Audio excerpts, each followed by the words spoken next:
시청자 여러분 안녕하십니까. 3월 18일 시사정담 시작하겠습니다. 백희종 시사평론가님 나오셨습니다. 백 교수님. 네. 이재명 민주당 대표가 5개의 재판을 지금 받고 있습니다. 본인 재판뿐만 아니라 대장동 사건 같은 경우는 본인 재판과는 별도로 대장동 사건을 일으켰던 민간업자들 있지 않습니까?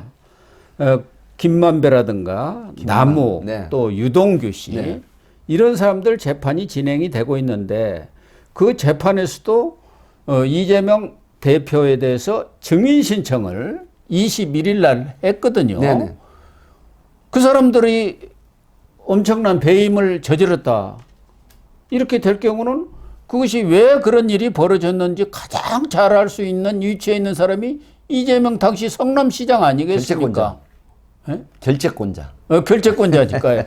그런데 나 못 나가겠다 이렇게 불출석 사유서를 제출했다고 그러네요. 말씀하신 것처럼 이제 그 유동규 개발 그 성남시 개발도시공사 그다음에 유동규 기획본부장이었죠 그 당시. 그다음에 이제 김만배 하천대 대주주죠. 그다음에 그 남욱 변호사, 정미연 변호사, 정영학 회계사 이 이제 5명에 대한 이 특정경제범죄 가중처벌법의 배임으로 기소가 돼가지고 재판을 하고 있습니다. 형사부 22부 조영우 판사가 지금 재판을 진행하고 있죠. 그러네요. 이렇게 되는데 사실은 이재명 대표가 증인으로 채택이 된 이유는 검찰이 사실은 증인을 요청을 한 겁니다. 그래서 재판부에서 이걸 받아들였거든요. 그래서 오는 21일 날 증인 신문이 예정이 돼 있는데 사실은 이 재판에 대한 대장동 본류사건 증인 불출석서를 제출합니다. 내용이 뭐냐면 당 대표 내지는 이 정치 활동 여러 가지로 해서 바쁘기 때문에 제가 재판 출석을 못하겠다. 이렇게 지금 재판 불출석을 냈거든요. 서유서를 냈는데 그런데 이 조영우 판사는 예정된 증인신문을 21일 날 진행을 하겠다. 이렇게 했고 만약에 그날 반드시 필요하다. 이재명 대표의 증인신문이 이렇게 언급을 했어요. 그래서 이재명 대표가 그날 출석을 못하면 그 이후에 다시 증인신문 기일을 잡아서 진행을 하겠다. 그러니까 조영우 형사하부 22부 조영우 판사 얘기는 반드시 이재명 대표를 출석시켜서 증인신문을 하겠다. 이런 의도입니다. 그러니까 재판부도 물러서지 않겠다는 입장을 확고히 하고 5차례 기일까지 지금 잡아버린 모양이에요. 그렇습니다. 앞으로도 이렇게 하겠다. 하겠다. 21일 날 정 못 나온다면 그 다음에 나와라. 예고를 한 거죠. 근데 이 불출석 사유 중에 뭐 국회의원이라든가 당대표로서 바빠서 못 나가겠다. 이것도 말도 안 됩니다만은 그 중에 또 하나는 아는 내용이 없다. 이거야말로 황당한 불출석 사유 아닙니까? 아는 내용이 없다는 게 말이 되는 소리. 아니 대장동 사건에 대장동 개발 사업을 허가하고 그걸 주도한 사람이 이재명인데 그거하고 관련 재판에 아는 내용이 없다? 이런 황당한 말이 어디가 있습니까? 지금 이 거론된 대장동 사건은 사실은 그 7,886억 원의 이 부당 이득을 민간업자한테 안기고 그리고 이제 그 나머지 4,895억 원을 성남도시개발공사에 손을 깨쳤다라는 내용이거든요. 이게 이제 배임이 된 거죠. 배임이죠. 그래서 특정경제범죄 가중처벌법상 5억 이상 부분은 특경법 배임에 해당이 되는 거기 때문에 이게 최대 50억 이상은 무기징역형까지 선고를 할 수가 있는 부분입니다. 이렇게 되는데 지금 아는 게 없다라고 하는 부분이 왜 어불성설이냐면 성남시장 재직 당시의 시장이 바로 이재명 현 더불어민주당 대표 아니겠습니까? 그렇죠. 그리고 이런 거대한 프로젝트의 최종 승인 결재권자가 바로 이재명 대표입니다. 그런데 아는 게 없어서 나가서 할 말이 없다라고 하는 부분은 사실은 이게 재판을 이제 피하겠다는 목적이거든요. 이 부분이기 때문에 아마 지금 본인이 지난해 대장동 관련한 이 사건에서 1심에서 징역 1년에 집행유예 2년을 선고받았지 않습니까? 작년 11월 달에. 그러기 때문에 여기에 악영향을 미칠 수 있다라고 생각을 하는 것 같아요. 그래서 아는 바가 없다 이렇게 주장을 불출석 사유서에 했는데 상당히 어불성설의 주장이다 이렇게 볼 수밖에 없습니다. 아니 본인 재판도 지금 정진상하고 이 대장동 재판이 형사 합의 33부 거기서 진행되고 있지 않습니까? 거기 재판장이 김동연이 네, 있다가 김동연 지금 다른 데로 발령 나서 갔죠. 이진관 네. 재판장이 다시 왔는데 네. 김동연이는 아주 봐줄 대로 봐주고 있다가 갔지 않습니까? 아이 나오기 싫다면 아이 그러세요. 뭐 조퇴하겠다면 아이 그러세요. 그런 분 아닙니까? 그런데 그때도 자기한테 필요한 증인이라고 유동규를 불러갖고 4달인가를 신문을 했습니다. 직접 신문을 했잖아요. 이재명까지도. 네. 그런데 유동규 씨라든가 이런 사람들 재판에서도 이재명이 불러가지고 자기들의 무죄를 입증하겠다는 거 아닙니까? 그렇습니다. 이렇게 갖고 이재명한테 다 보고가 됐고 이런 결재가 있었다. 뭐 이런 것을 입증하려고 그러는 거 아니겠습니까? 그건 자기한테 불려니까 못 나가겠다. 이거야말로 좀 너무한 거 아닙니까? 자기한테 유리한 것은 다 불러서 증인 신문하고 자기한테 불리한 것은 나는 못 나가. 나 아는 것 없어.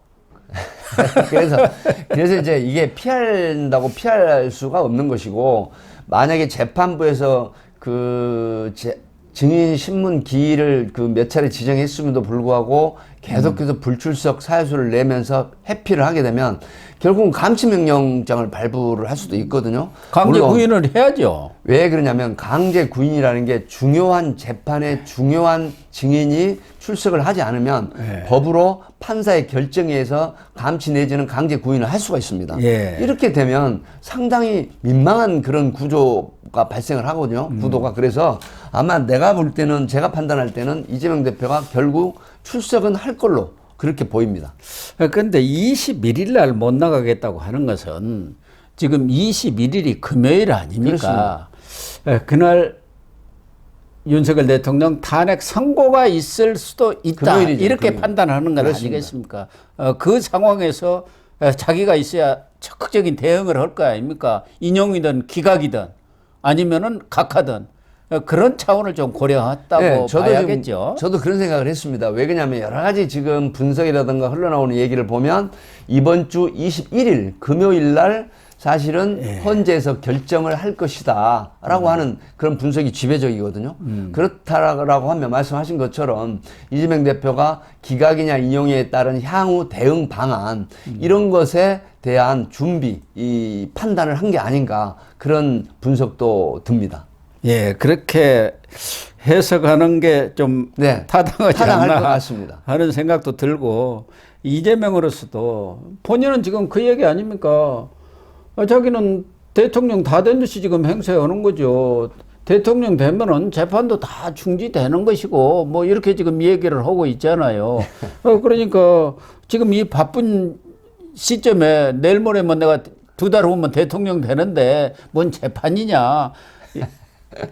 그거 안 나간다 한들 네. 대선 들어가 버리면은 그 상황 속에서 붙는다 하더라도 대선이 바쁜데 나오라 하겠느냐 그런 뭐 똥배짱 아닌가요?